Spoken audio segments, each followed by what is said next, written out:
there. So this is a self-care checklist, and this is for every day of the week.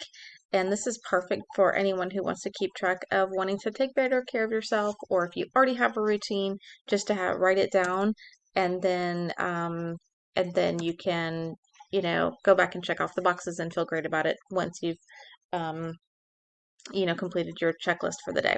So we're going to start in Sunday. We're going to just write, meditate in the cell. It's going to turn pink once you have something in there. Write in my journal.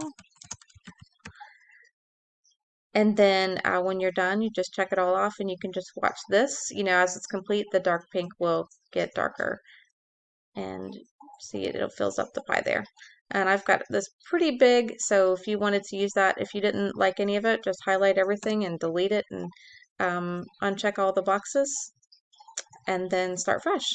So that's how to use it. If you have any questions, feel free to reach out. If you found me on YouTube, click on the link in the description below to purchase the spreadsheet either on Etsy or on my website, savvyandthriving.com.